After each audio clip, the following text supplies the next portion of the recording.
Welcome into the New Orleans Saints podcast. You'll hear from players, coaches, broadcasters, and writers that cover the NFL on a daily basis.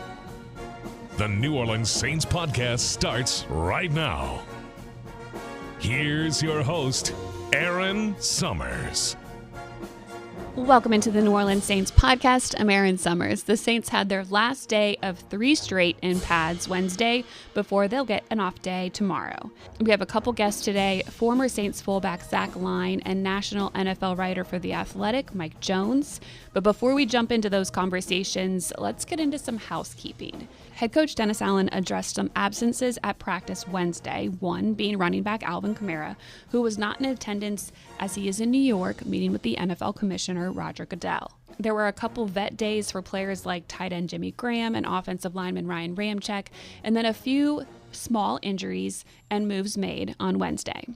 Just a couple announcements. It'll come out on the waiver report today, but we waived injured offensive lineman Scott Lashley, and we signed offensive lineman Tommy Kramer. Calvin Throckmorton went inside with an elbow. Andrew Dow, knee, and Alontae Taylor had some hamstring tightness. I don't expect any of those to be major issues, but we'll evaluate them and see where we're at. Look, you guys probably already know AK was in New York today visiting with the commissioner, so that's why he wasn't here today. Have a day off tomorrow, and then expect him to be back on whatever that is, Thursday. But I think it shows initiative on Alvin's part to want to get out ahead of this and get his side of the story out in terms of visiting with the commissioner, and so we'll see where it goes. As DA mentioned, there is that off day Thursday, and then Friday through Sunday, the Saints will welcome the fans back at practice. However, it will be in a limited capacity as the Saints are taking precautions due to the heat. Practice will start inside and move outside around 10 o'clock. Fans are encouraged to arrive an hour later with the gates opening at 9:15. All right, let's set things up with former Saint Zach Line, who has been hanging out at practice this week and sharing some of his knowledge with the fullbacks. Line was originally signed by the Vikings as an undrafted free agent in 2013 after playing at Southern Methodist University. Line played for the Saints from 2017 to 19 and retired after 7 years. Line attended Oxford High School in Oxford, Michigan, which is where he is now the head football coach. In the fall of 2021, there was a mass shooting at Oxford High School where 4 students were killed, including one of Line's football players, Tate Meyer. Tate died trying to disarm the gunman. Line joins John DeShazer and myself to talk about his time with the Saints, coaching, and being there for his team through the tragedy. Zach, thanks for joining us on the New Orleans Saints podcast. How are you doing? How's it being back here out at training camp? Doing well. It's always nice to be back. A lot of familiar faces, and first couple days in pads is always a good day to be here when you're an ex-fullback. Zach, give us a little background now. You're coaching now, where and how long? So this will be my 4th year coaching head coach at Oxford High School in Michigan. We are on a down week right now, so the guys are getting their workouts in still, but gave me an opportunity to come down here. Looks like we have a good team this year, so I'm pretty excited. When did you know that you wanted to be a coach? Because some guys get the fever while they're playing, some guys not until after. You know, I've been fortunate to have really good coaches along the way. Joel Thomas, Sean Payton, Mike Zimmer, and then my high school coach was always a really, really big influence on my life. Taught me to be tough, just work hard. A lot of those things stuck with me, through college and NFL. When I was getting close to the end of my career here, he was stepping down as coach, and I felt like the only way to really keep the legacy of blood alive and the values that we have at Oxford is to take that job. Now, you've been out here for this day. What do you think about this team this season? You hadn't seen a lot of them, but they've had a week of training camp. I feel like I've seen enough of this team, being down here in June for a couple days and now in July to start training camp. And obviously first couple days in pads, they compete, which is the one thing you're looking for. And then when you go in the locker room, they're hanging out, they're having fun, and that's just a sign of good culture on the team. So, what you're hoping for is just a lot of work, a lot of compete. The pads were cracking today. That's how it should look on day 2 of pads, and it got me excited. Now, we know you've been in an unfortunate situation at your high school, a mass shooting. Just what was that like for you and for the student body and for the community? was incredibly hard. I mean, it's just one of those things you can't wrap your mind around. So you just go about it the best you can, just staying together. And you talk about all these things about culture and family and love, and not a lot of teams actually get to put that to real use. And I felt like we had built a good culture and a good sense of family to where we were able to stay together, get through a really, really hard season. Every game there's a moment of silence or a tribute, and those are hard just because you're constantly reminded. So this will be good for this class to now move on to a new season. It's a fresh start. We'll never forget Tate, but it'll be good to play for him and not have to think about that year. Yeah, I was about to say how much counseling is involved in that, because I know it's got to be emotional for the students. They know the victims, and it's got to be really tough for them. Yeah, I mean, there was a ton. The school did a good job of constantly having outlets for the student body and for the teachers, and even for the community that had kids at the school or have just been from Oxford for a long time. So it's a resilient community, and I feel like we're now getting back to the way we were. How did you deal with it as a coach? Because now you're in a mentor position. You're in a position where people look up to you and they expect that leadership from you. Yeah, it's hard because you have to lead young men, and you have to give them a sense of direction and a purpose of where is the light in this tunnel. But at the same time, you're hurting, right? These are guys that you've coached, families and kids you love. So yeah, obviously it's unimaginable. It's still hard to wrap your mind around, but we just did the best we can. That's why you hire good staff around you. That's why you have a wife that helps you out at home. There's so many pieces that go into it, but at the end of the day, you just keep putting one foot in front of the other and moving forward. Now, I know you said you expect, and you guys have kind of moved on at least to this season. You expect to have a good team. I do. This Saints team, forget about the Saints team. Your team, your team. What makes your team good or special this year? What makes you believe they're going to be a good team this year? I think this will be my fourth year, so it's a group that I've had from freshman year now to seniors. So it's kind of like my babies that have come now to they're grown-ups now. But they are phenomenal leaders. They lead the right way. They bring the young guys up quickly. We had 9 sophomore starters last year as well on the team, so we have a lot of experience, guys that have been basically thrown into the fire, and now this will be their second crack at varsity football. So a lot of speed, and I feel like every year our coaching staff just keeps getting better, more fine-tuned, and I figured myself out more as a coach too. Every year I go, year one you're kind of repeating the things that maybe Sean said or Zimmer said, and then year 2 you start finding your own sayings along the way. And then year 3, you start tweaking your own playbook, and then now year 4, it's kind of all your own. So it's more organic. What saying of Peyton's has stuck with you the most? I think there's words. Like he'll say, "Look," right? And so I had to kick that out of my playbook. DA hasn't done that yet. Oh, so he still got it. There was a couple things after a couple tough losses. We had the Minneapolis Miracle and then the no call. And I remember it was hard to recover from those, but he would say, If we always expect bad things to happen, they will. And so I kind of took that into the tragedy we had. If we have to move forward because we always expect bad things to happen, they will. So that was one where Sean's, he had a really good feel for the locker room. And I feel like that was one where it hit me. I'm like, so there's a lot of them. But I would say more of the small words along the way, just a tick. And he had just had different words that people don't use that I had to kick out of my playbook because they weren't mine. This team has always kept a fullback. A lot of NFL teams are kind of moving away from it. Why does this team need a fullback? There's a lot. I think there's a lot of different things I could come up with. You see it where linebackers started getting smaller to cover guys like Kamara and these slot receivers now. They need more speed on the field, and now you bring a big 250-pound fullback in to go take on now smaller linebackers, and the run game's more efficient. I look back at when we played the LA Rams, and they don't see a fullback ever in their league or in practice, so we went 21, which is fullback personnel groups, big body football on them, and pounded the ball on them the first time we played them. So I think that has an element to it, but I also think it's an identity, right? Sometimes you just want to throw a fastball. So you bring a fullback in. I think right now we have 2 really good fullbacks in Jake and Adam Prentice. So today they were striking, they were doing good things. So they're just kind of refining their craft. And today's fullback is athletic too. I think both these guys could spread out and do different things. And they're not going to do what Kamara or Michael Thomas can do, but they can catch a football and move the chains. So it'll be exciting. I mean, the more personnel groups you have your tight ends, your fullbacks, your receivers. It's just more to prepare for. Yeah, they got that versatility from Zach Lyon, SMU. When you look at this team now, I think everybody's looking at it saying, this is a team that didn't rebuild but kind of restocked, got a quarterback, believes it can win the division. What do you see from the outside? Yeah, I think, like I said earlier, there's a lot of familiar faces, but all those familiar faces are really, really key pieces that were around when I was here. Now Kamara is the old guy in the room, which is weird to me. He said he was at year 7, and that was where I ended. So he's now, I think, it's hard to become the old guy in the room, right? So, but you can see him out here. He's leading more. He's pulling guys aside, and that's just a natural transition. So. This team has got a good chemistry about it.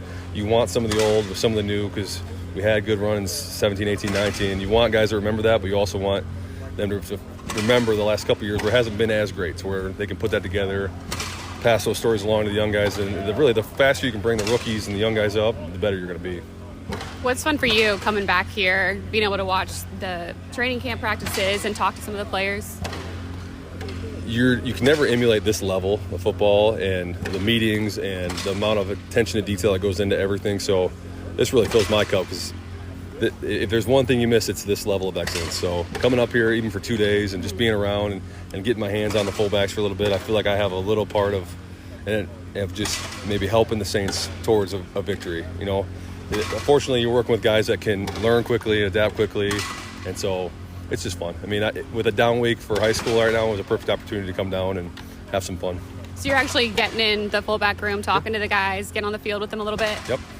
What's your best memory as a Saint? Is it a catch, or is it a block, or is it a touchdown? Oh, I think the best memory, we're playing the Eagles, and we had to ice the game, and we ran a lead play with Mark Ingram, and had a good hit on the linebacker, and Mark broke free for a touchdown to end the game and just iced it. So there's so many good memories. Plane rides home. I had one of my kids here after a game. So New Orleans, to me, holds a special place in my heart. But you can't be – even the games I wasn't playing, I was injured, and I'm up in the suites. The way the paint chips are falling off the ceiling when it's a loud game, you don't see that anywhere else. So it's just a special place, and you can feel it around the community, win or lose. What's some of the advice that you've given to some of the rookies, new guys that are here about your time in New Orleans and kind of how to handle all of it? I don't know if I've given any advice that way. If I had advice to give, it would be to embrace where you're at right now. I think we're constantly looking forward to starting at linebacker or this spot, but the guys that succeed, they embrace their role, whatever it is. That might be special teams for 3 or 4 years. You see guys like Chris Banjo, who played special teams for 7, 8 years, and now he starts at safety. Now he's coaching with Sean in Denver. Like, you do things the right way, you normally hang around for a long time. If I could build on that, it would be to take care of the support staff, right? You got, obviously, the media, you got your trainers, you got your equipment guys. The more you can make everybody feel involved, the better things flow, and it's a good environment. That's where you want to be, right? You're coming to work every day. You might as well like it. Yeah. How important is it for these guys to understand, not everybody, but certainly a decent amount of them, that you're auditioning for the league, one of all 32 teams instead of just the Saints?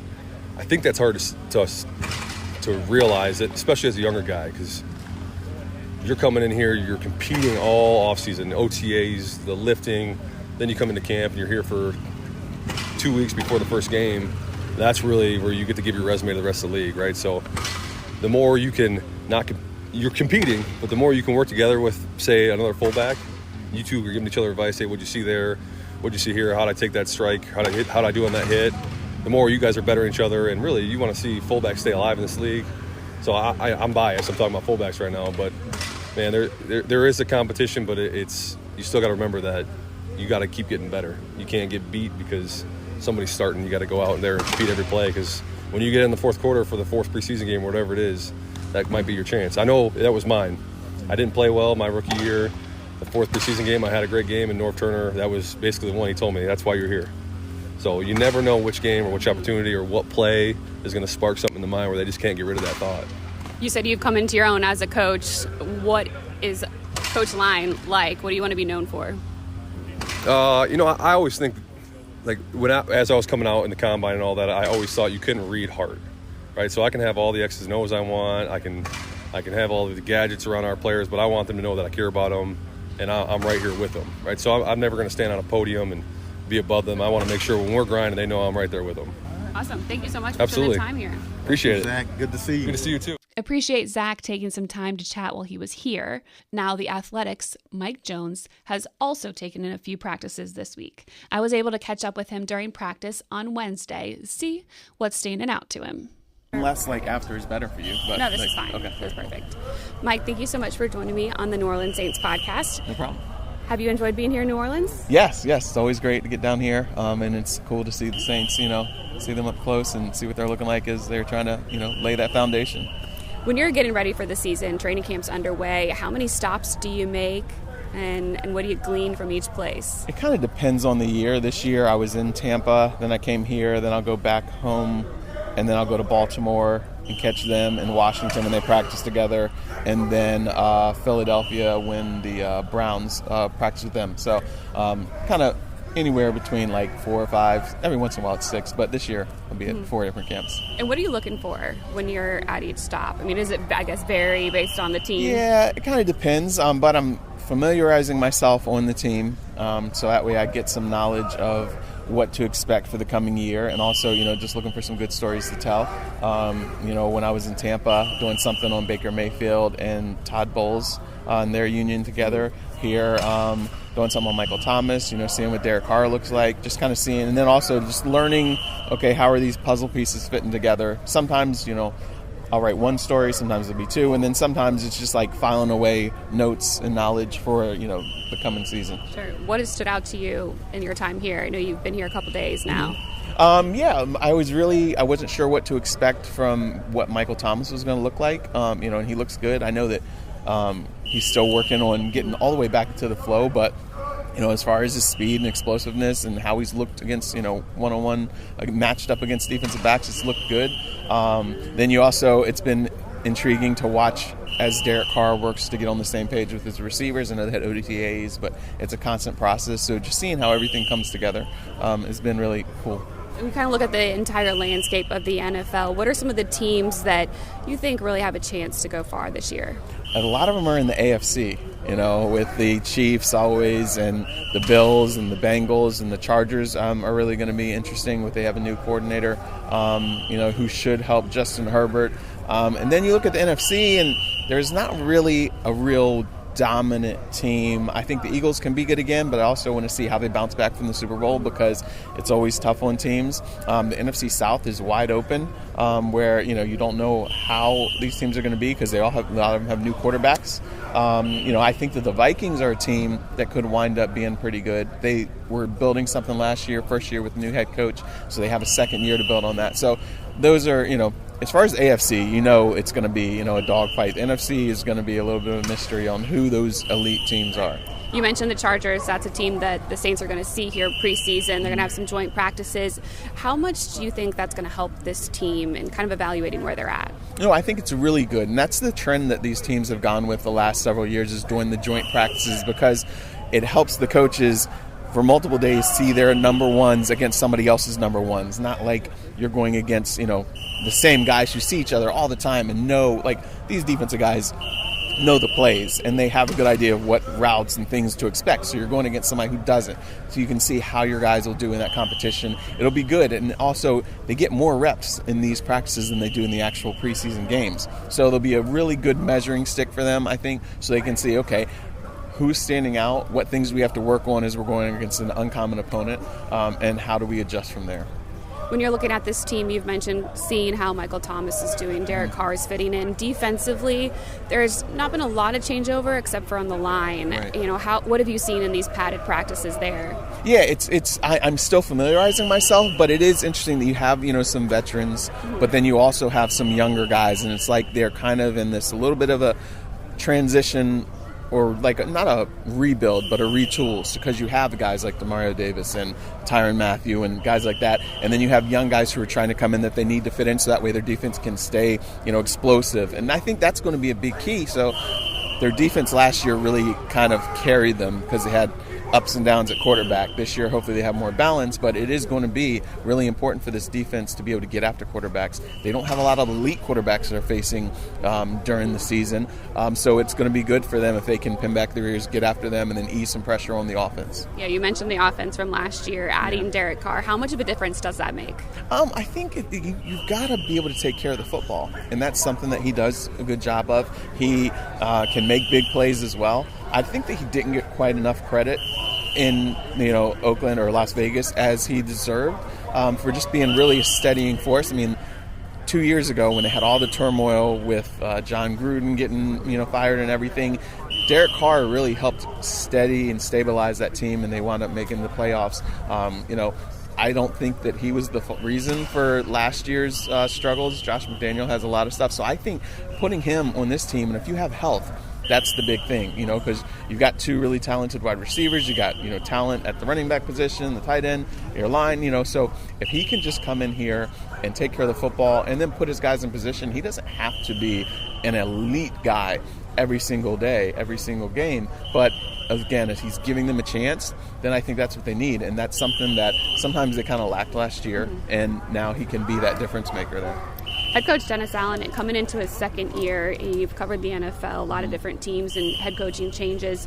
How much of a change is there between the first year and the second year as far as, just the coach settling in? Yeah, I think there's a lot because they're learning as they're going. Because when you're a coordinator, and he's been a head coach before, but when you're a coordinator, you are running your side, and then you have to figure out how to juggle managing the big picture, but also still trying to run the defense at the same time. So I'm sure that when he did his assessments, he took a note of, okay, what worked well for me? What do I need to change? So now he's a second year into this. The guys also know what's expected of him, what their routine and the way they approach things. So I think for him, having that year under his belt, they should take steps forward. Obviously, look, there's pressure on everybody, but for him, if they can come out here and build on what they did last year, they've got a good chance.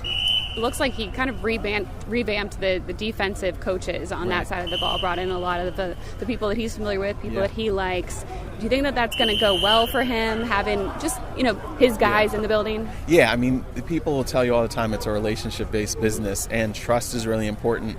And when you are the head coach and you have so much on your plate, you need to be able to unload some things on your guys that speak your same language, that have a similar mindset and philosophies. And so if he can lean on Joe Woods and the new staff and not have to be so much in the weeds with the defense that he neglects some of the other part, then that'll really help the team as a whole do better. Any player on this team that you're really interested to see how they do this year? I mean, Michael Thomas is the guy that I circled just because, he was one of the elite wide receivers in the game. And then, for 2-3 years, he just couldn't get on the field. And so is this the year? And if he can, then he and Derek Carr, and, they can really help elevate this offense. Obviously, they have a talented tandem there at the wide receiver position. And so if Michael Thomas can get back to close to where he was, I don't think he even has to be the number one guy, but if he's close to where he is, then this offense is much more potent and more consistent. You can't just key on Chris Olave, and they can really, have balance with the run game and all that. How surprised were you when you heard about Jimmy Graham re-signing with the Saints? Yeah, I was. I was like, whoa, wait a minute, kind of a blast from the past there. It'll still be interesting to see, okay, what would his role be? What does he have left in the tank? I think he only started 5 games last year. So I think they'll probably have a plan on how they sprinkle him in. It doesn't they need him to have a heavy workload because they have depth at that position. But it's kind of, a cool story to see him come back and if he can have a key role. Did you have any plans of coming back to New Orleans, catching a game? Hopefully so. Anytime they're good stories, I chase them, and I also love the food down here too. So, I'd love to come back. Have you gotten a taste of some places since you've been here? Yeah, I went to the Acme Oyster House one night, and then I was told that I had to go to Felix's to compare the two charbroiled oysters. So I went there last night, and going to come up with a plan for tonight. There you go. Well, thank you so much for the time. I hope you've enjoyed your time here in New Orleans. Thank you. I appreciate it. It was another packed first half of the week for the Saints. I will be back with another podcast Friday as the Saints are back on the field in shells for the day before getting the pads back on Saturday through Monday. As always, thanks for listening and go Saints. Thanks for listening to the New Orleans Saints podcast. Join us 3 times per week on NewOrleansSaints.com, the Saints mobile app, or you can download the podcast on iTunes. We'll see you next time, right here on the New Orleans Saints podcast.